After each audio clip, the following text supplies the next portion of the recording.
अस्सलाम वालेकुम वरहमतुल्लाहि वबरकातुह। मुआशरे के अंदर फैलने वाली एक और बीमारी का आज तज़किरा करते हैं और वो बीमारी, उसका नाम है हसद। ये हसद एक ऐसी बीमारी है जो इस मुआशरे की जड़ों को खोखला कर रही है। मुआशरे के अंदर जो तासुब, इनाद, दुश्मनी, बुग़्ज़ और अदावत है, उसका एक वाहिद और एक खालिसतन एक रीज़न वो हसद है। ये हसद एक ऐसी बीमारी है जो अपनों से दूर करती है, अपनों के लिए नफ़रत पैदा करती है और दिल नफ़रत से, इनाद से, बुग़्ज़ से आदमी का भर जाता है। इसकी समाजी लेवल पर भी बड़ी ख़राबियाँ हैं और शरीयत के एतबार से उखरवी ज़िंदगी में भी इसकी बड़ी ख़राबियाँ हैं। हसद कहते किसे हैं, ये समझने की ज़रूरत है। तो हसद कहते हैं किसी के पास अल्लाह की कोई नेमत है और बंदा उसको देखकर ये तमन्ना करता है कि ये नेमत इस मेरे भाई के पास ना रहे, ख्वाह मुझे मिले या ना मिले, ये हसद है।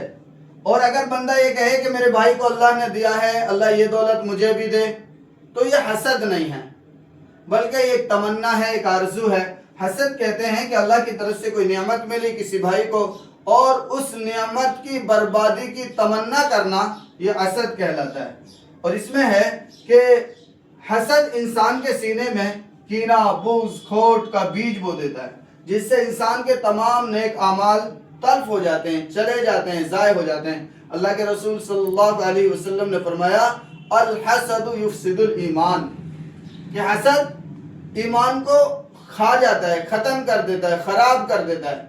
एक और मौके पर अल्लाह के रसूल ने फरमाया कि मेरा उस शख्स से कोई ताल्लुक़ नहीं जो कीना रखने वाला हो, चुगली करने वाला हो, हसद रखने वाला हो और काहिन हो, और ना मेरा उससे कोई ताल्लुक़ है ना उसका मेरे से कोई ताल्लुक़ है। तो हसद एक मुहलिक बीमारी है जो अपनों से पैदा होती है, लिहाजा हमें गुरेज करना चाहिए।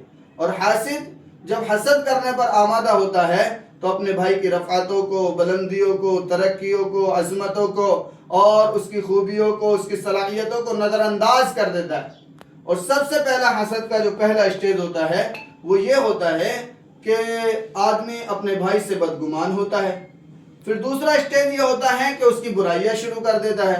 और तीसरा स्टेज ये होता है कि उसे अपने हाथ से, अपनी ज़बान से और अपने तमाम इक़दामात से तकलीफ़ पहुंचाने की कोशिश करता है।